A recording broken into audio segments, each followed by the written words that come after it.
Well, look at that. You turn around twice, and it's time for another Wise Home Energy Show here on the Voice of Liberty, WYSL and WLEA. Pure energy. And we got the host for the most here, Jeff Flaherty from Wise Home Energy.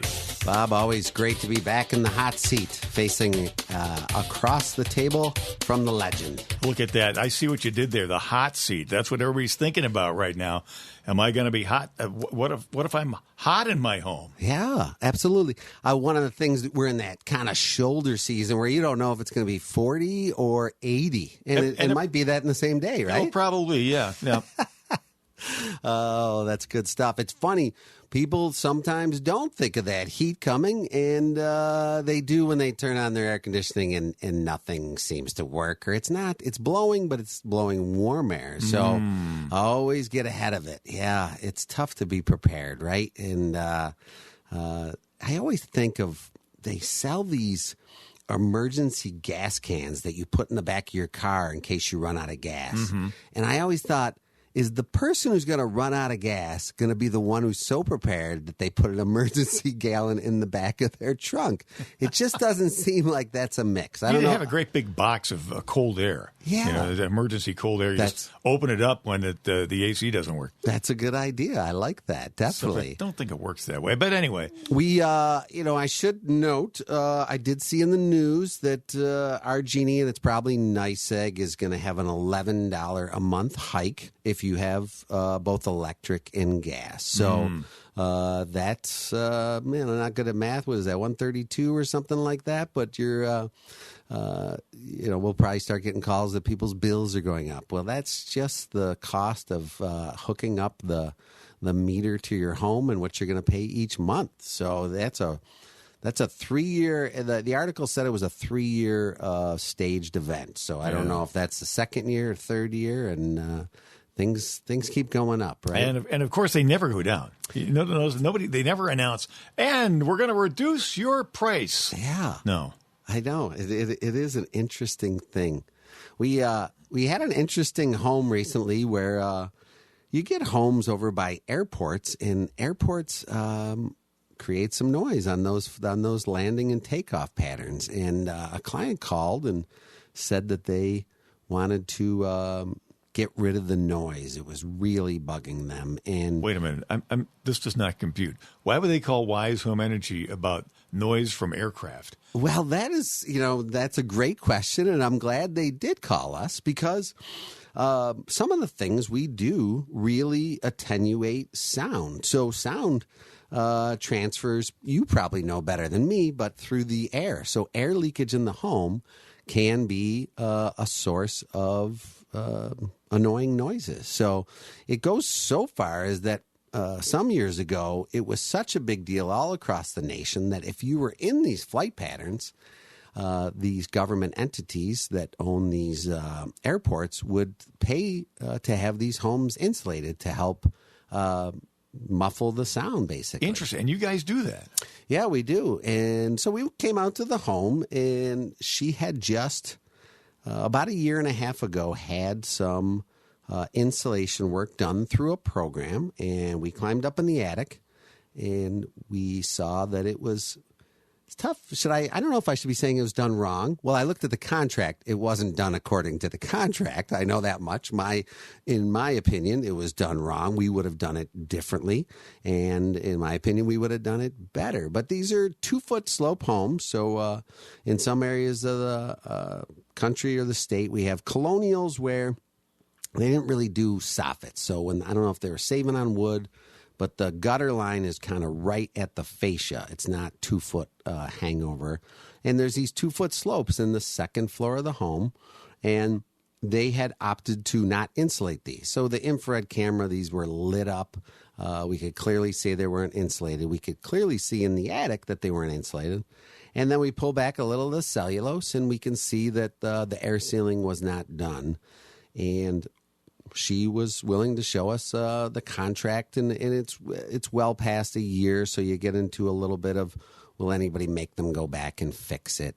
But the blower door was, maybe at a $2,100 for that home. So we probably, had we done the work, we would probably be at 1700. So that is part of the sound. So she really called us for wall insulation. And so the wall insulation would help attenuate the sound.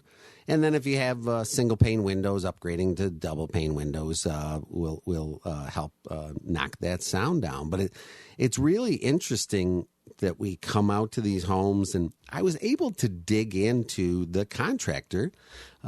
He was not from the city of Rochester, about 40 minutes out, and had a great HVAC website. He was an HVAC contractor who found that, I should get into these programs so I can go out and sell this work. And actually, he must be doing very well, because when you charge the program a lot of money to air seal and then you don't do the air sealing, I think that's like 100% profit. So you have no material cost and you have no labor cost. So I would love that, but ethically, I just wouldn't be able to sleep at night knowing I did that to a program or to a person.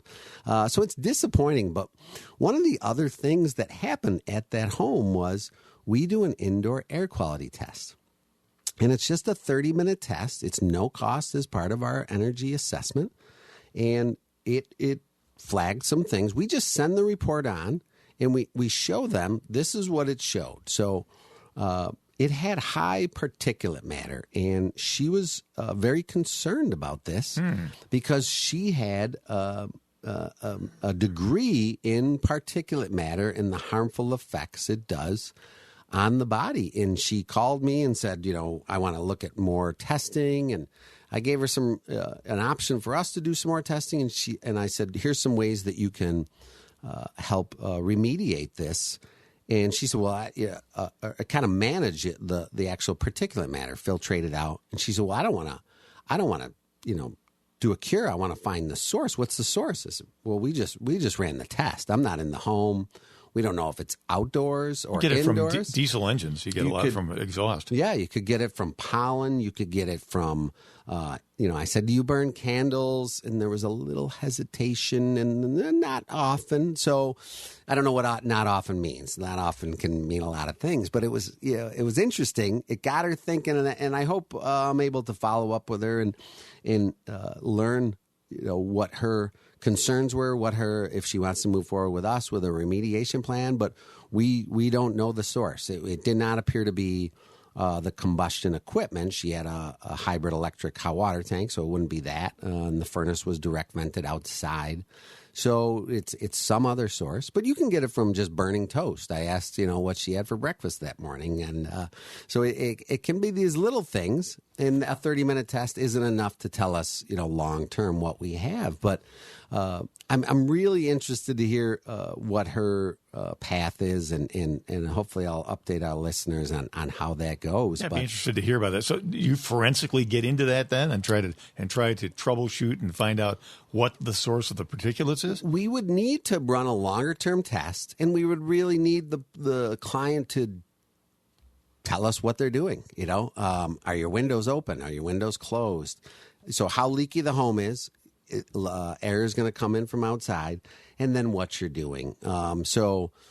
Cleaning particles, just coming in and out. Maybe if you have a lot of pets that are in and out and tracking in pollen and things like that. So there's all these little different sources, and you'll see this kind of spike up and down.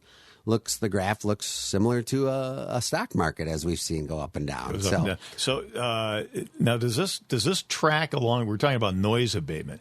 This is a completely separate issue now, right? Yeah, it's a separate issue, but it's something that we can do, and we certainly call it sound attenuation. We don't call it soundproofing.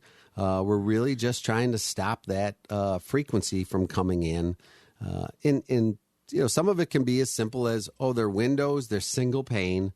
Hey, maybe I don't want to replace that window. Maybe that's a historic window. There's some options there for some retrofit interior storms, things of that nature. So finding the source or the transmission path is a little trickier.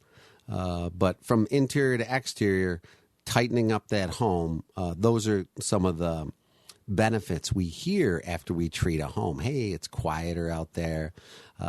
In fact, I recall a story some 10 years ago where I have a very colorful insulation foreman who was working in the city and heard a gunshot, and we were dense packing the exterior walls, and he came in and said, "Do you get a lot of those gunshots around here?" And the client said yes, and he said, "Wow, well, this insulation is going to really tamp down that noise." Oh my gosh. And I was thinking that's a phenomenal benefit, but I think as a society we would just like less gunshots in areas like that. They should be out in the woods, I think, farther away. So you say you're dense pack. What do you do? What's the material that you use to? So we typically use cellulose. So that is a ground up newspaper. I will be fully honest that I don't know how long that material will be around with the shrinking of the newspaper circulation. Less and less, right? So it's ground up, treated with a naturally occurring fire retardant. And then when it's put in the walls, it's put in under a high pressure blower with two blowers our system has, and we check the density. And so really there's kind of this myth, because it's been around for 40, 50 years, that the product settles. So the product does settle when it's installed improperly. So they used to install it with inferior blowing machines that the maintenance wasn't done. There was no test. We now can test the pressure. The machine we have has gauges on the side of it. We cover the hose to capture and record the reading of the pressure. And then we're drilling holes, and the old system was to face fill until it came out the second hole up top. So it was it had used all that pressure to get up 8 feet. Now we drill the hole, fish a hose 4 foot down. We're about the middle of the wall, fill it till the material stops, then pull the hose back a foot. The material stops. And when we're done, the cellulose is like a firm mattress. So if you have a home and you go to remodel it and you remove the interior wall, the cellulose, if you're not tearing it apart with claw hammers, the cellulose will stay right in place. And that's interesting. That's how we know. And some years ago, it's been about 7, 8 years ago, a guy called me and said, "You just insulated my home. I had a fire." And, so there's a little heart palpitation when I hear that. But he said, the client, it was a 2-family rental property, and the client was cooking and left something on the stove, and a fire started, and he goes, "I want you to re-insulate it." And so I came over, and the insulation, the walls were down, but the insulation was still firm in the walls. And I was able to take some pictures and say, this is what a good quality dense pack wall. That's fantastic. Like. Yeah, it was pretty neat. And one of the things it does when it's in balloon frame walls is it really stops that stack effect for a fire. So if you get a fire, I remember some years ago I had a friend who had a friend in Buffalo who it was like a 3-floor home, and the fire started in the first floor, busted through the walls, and raced up the walls, and started into the 3rd floor. But you also get a chimney effect where the air draws the fire upwards. Yes, and not a good thing. So that is definitely one of the things we offer. Many people think it can't be done. People call up, and they want their walls insulated, and it's a 3-year-old home. And I say, well, according to code, that is already insulated. Well, this room's uncomfortable, and then we go to the blower door test, and we try to explain that. Let us do our assessment. You tell us what's wrong, and then we'll figure out what the facts show.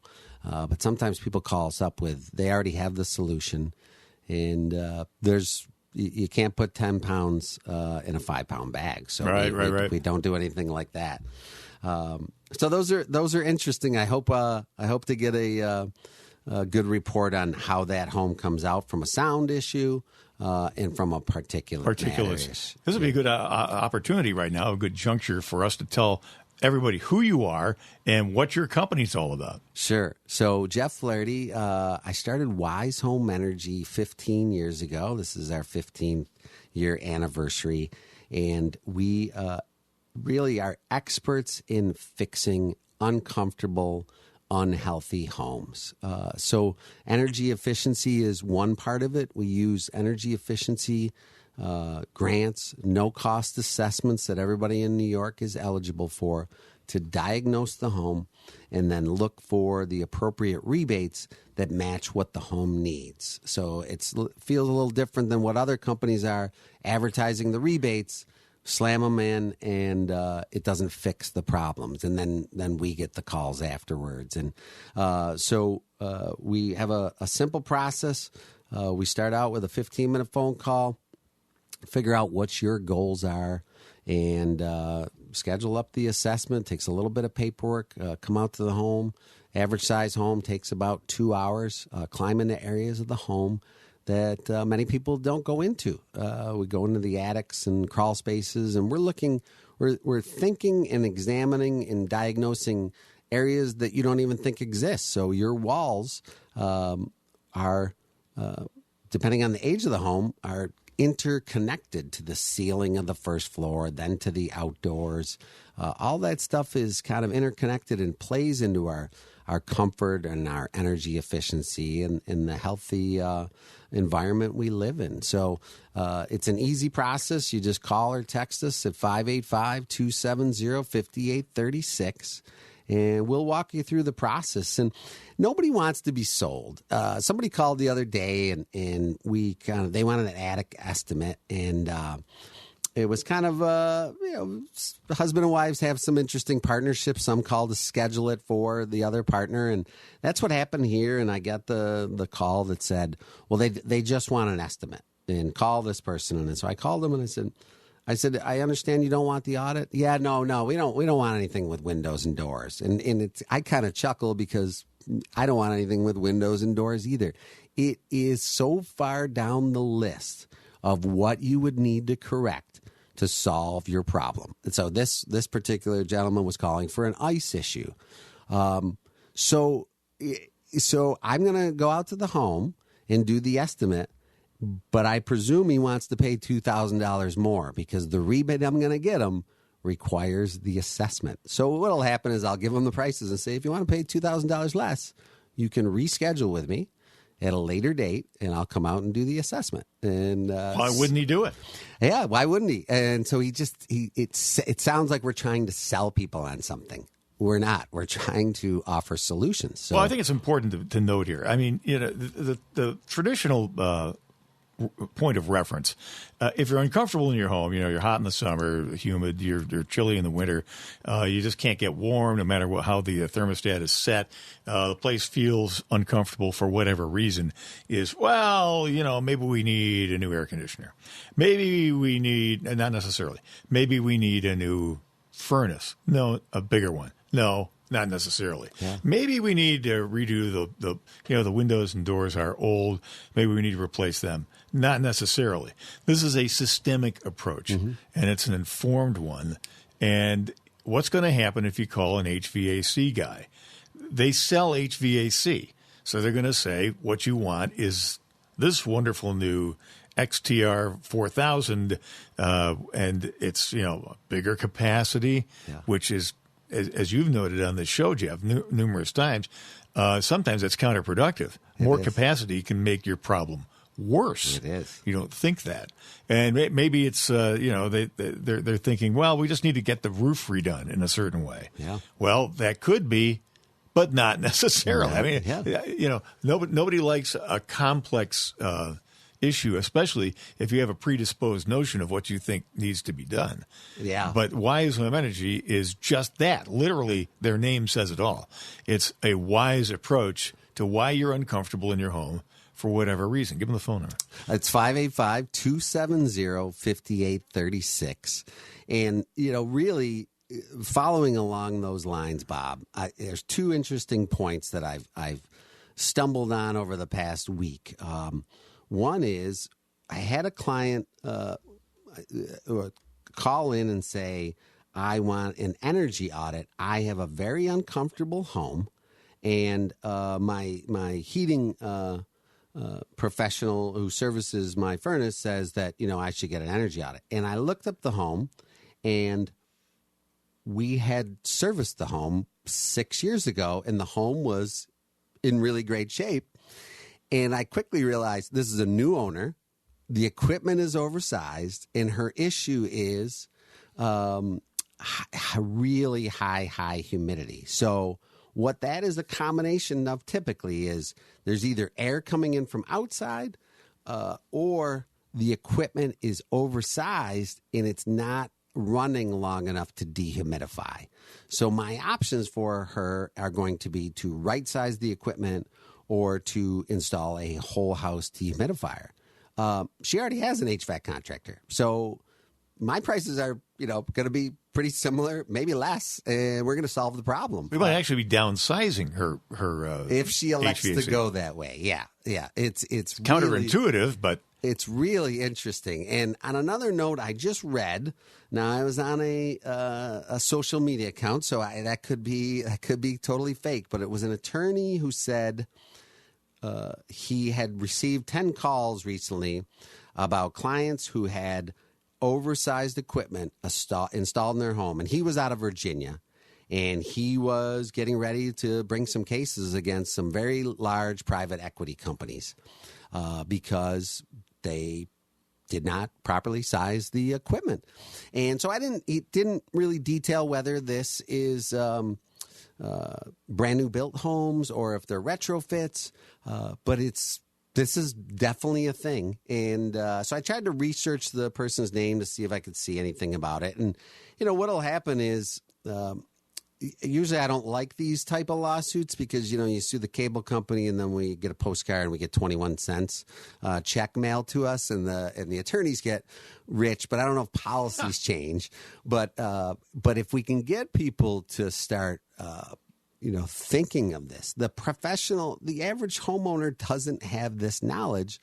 The salesman who comes in is either a salesman or is a person who didn't want to install equipment anymore. So he looks around and sizes it off the old equipment. He's good at talking, and he gets out the paper and Mrs. Jones, we got some financing for you, and here, put this in. And then no one really knows that it was done wrong until the pipes are dripping in the basement or the thing is on and off. But really, what this lawsuit or what is going on is that new equipment has high efficiency blower motors that'll ramp up based on the pressure. If there's too much pressure in the system, the ductwork is not the right size, it ramps up and it kills the motor prematurely. So you're swapping out these very expensive blower motors, and you swap out the first one, and sooner or later you swap out the second one,